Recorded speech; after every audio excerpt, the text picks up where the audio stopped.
Very good morning. Hope you all are safe at home, enjoying time with your family. I know it's a little painful to stay at home, but that's the call. We need to support the government, stay safe, stay at home, not just for the benefit of yourself, but also for the benefit of your entire family, friends, and your neighborhood. We need to support the government at this time.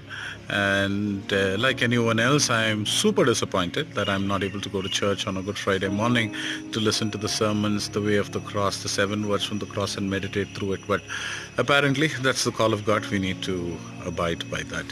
Now, I just wanted to, share a small experience or a story with you.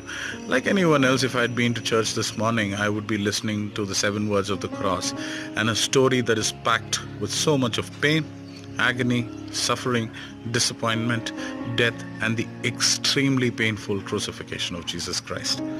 Having said that, when we take a very closer look to the entire story, what we get to understand is a very strong message that is called the goodness of God.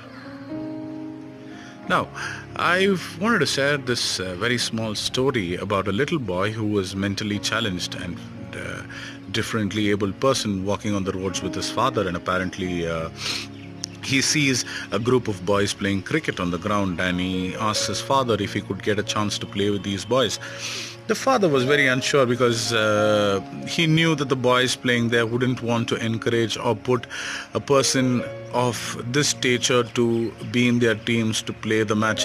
But he doesn't want to disappoint the child, and he says, let me check, my son, let me go back to these boys and check with them if they would allow you to play. So he goes there, he approaches the boys. The boys were very inquisitive. The boys who were batting were very inquisitive, very curious, confused to take this boy because they've almost lost all their wickets, and they needed 4 more runs, and they had very little people to bat and one last over to win those scores. But apparently the boys decide to give this child a chance because this could be one of situation where they have an opportunity to give some kind of encouragement to these children. So they decide to put this boy to bat, and they decide that they would give the boy a chance to bat at the last over, scoring which they need to score about 4 runs. And apparently the last over came, they put this boy to bat, and they exactly needed 4 runs. As guessed, the boy misses the first 3 balls, and the bowler is getting up to bowl the 4th ball of the over, and something struck his mind.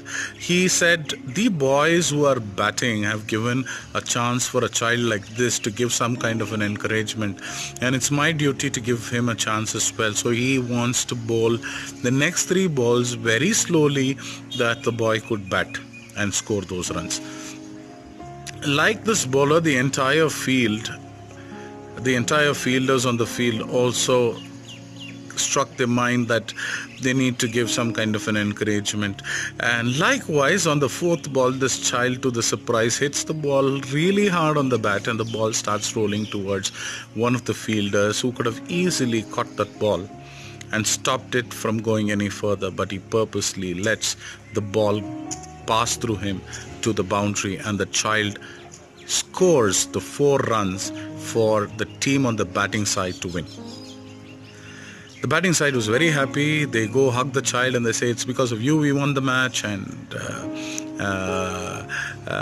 the bowling side acted as though they were disappointed that they lost the match, but they themselves, or both the teams themselves, know that each one of them there on that particular ground was responsible for the smile on this child's face. So likewise, they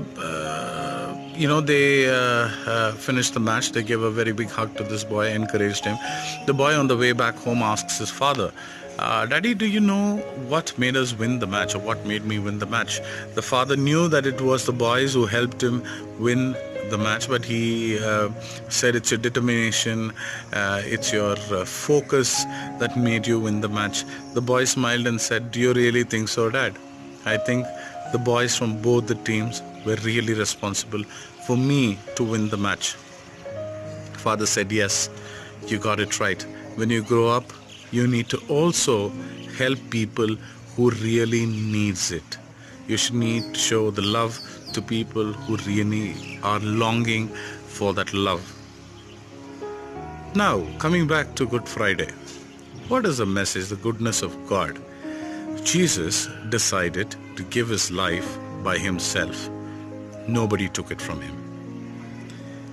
That is the goodness of God and the love towards mankind that made him take that decision of giving up life. We need to understand something, my dear friends. There is no revitalization without love. We are all getting up for Easter 2 days from now. But if you are not happy about Good Friday, if you are not getting the message of the Good Friday right, there is absolutely no message that you can take from Easter. There can be no throne without thorns. There can be no palm without pain. There can be no Easter without Good Friday.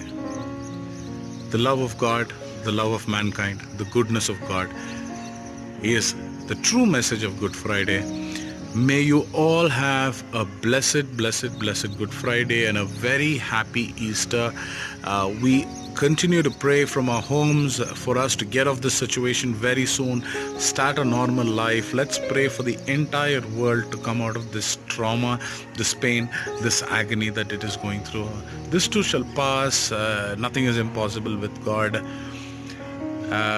We look forward to continue a normal life very soon in the coming days. Until then, thank you so very much. You all have a wonderful, wonderful day ahead. God bless you all. Bye-bye.